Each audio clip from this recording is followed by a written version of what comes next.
Vote গ্রহণ শুরুতেও সন্ত্রাস এড়ানো গেল না। রানীনগরে ভোটারদের প্রভাবিত করার অভিযোগ। কথা বলবো, আমাদের সঙ্গে রয়েছেন আমাদের প্রতিনিধি আবির দত্ত। আবির আমাদের বিস্তারিত জানাবে। আবির,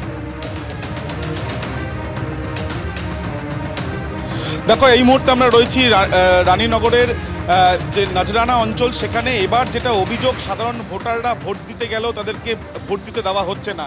এবং আমি দেখাবো যে এখানে অনেক ভোটার যারা দাঁড়িয়ে রয়েছেন, তাদের হাত, এমনকি একজন কৃষক তিনিও রয়েছেন, তিনি মাঠে কাজ করে ভোট দিতে গিয়েছিলেন, কিন্তু তারও ভোট দেওয়া হলো না।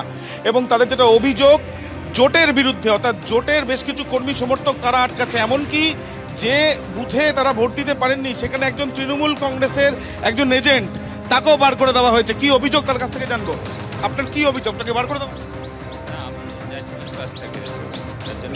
ঢুকতেই দেয় না, জোটের লোক।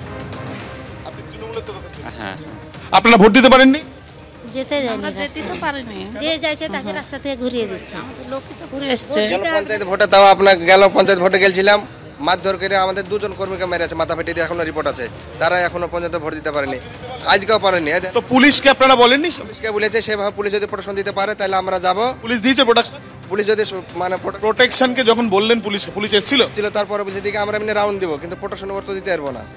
না, কোনো প্রোটেকশন আমরা দিব না তা বলেছে পুলিশ। দিতে পারবো না, আমাদের অত পুলিশ নাই। আমাদের অত পুলিশ নাই যে আমরা রাস্তায় প্রোটেকশন দিতে পারবো।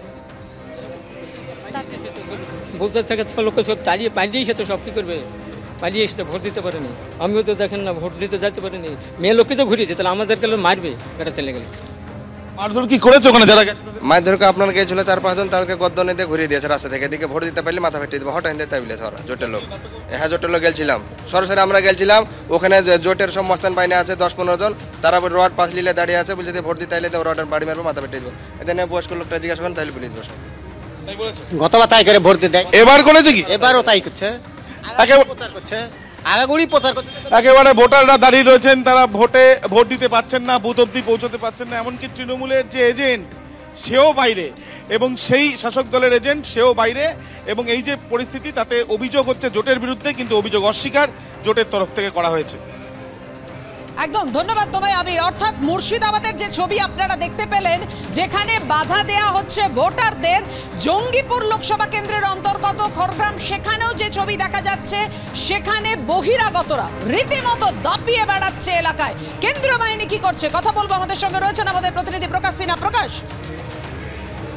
আমাদের সঙ্গে আমাদের প্রতিনিধি প্রকাশ সিনহার যোগাযোগ বিচ্ছিন্ন হয়েছে। আপনাদের জানিয়ে রাখি, জঙ্গিপুর লোকসভা কেন্দ্রের অন্তর্গত খড়গ্রামে, সেখানে বহিরাগতরা রীতিমতো দাপিয়ে বেড়াচ্ছে। আপনারা দেখতে পাচ্ছেন সেই ছবি, যেখানে দেখা যাচ্ছে বহিরাগতরা দাপিয়ে বেড়াচ্ছে। কোথায় রাজ্য পুলিশ, কোথায় কেন্দ্রীয় বাহিনী, কিভাবে বহিরাগতরা এলাকায় প্রবেশ করলো, বুথের সামনেই বা কিভাবে এলো?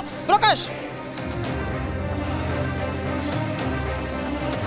দেখো, আমরা দেখতে পাচ্ছি রহিনগর প্রাথমিক বিদ্যালয়ের সামনে। আমরা কিছুক্ষণ আগেই যখন আসি, এখানে কিন্তু অনেকেই বহিরাগতদের জমায়েত ছিল, এবং আমরা দেখলাম রীতিমতো কেন্দ্রীয় বাহিনী জওয়ানদের সঙ্গে তাদের কথা কাটাকাটি হয়, বচসা হয়। এবং তারপরে আমরা দেখলাম বিশাল পুলিশ বাহিনী, রাজ্য পুলিশের বিশাল পুলিশ বাহিনী, তারা এখানে আসে এবং তাদের রীতিমতো এইখান থেকে এই রাস্তা ধরে তাদের কিন্তু এখান থেকে বার করে দেওয়া হয়। অর্থাৎ আমরা দেখলাম বহিরাগতরা যে জমায়েত করছিল বুথের সামনে, এবং যেটা কেন্দ্রীয় বাহিনীর তরফে অভিযোগ আনা হচ্ছে বা তাদের সঙ্গে কথা বলে আমরা জানতে পারছি যে তাদের চেষ্টা ছিল বুথের ভেতরে তারা ঢুকবে।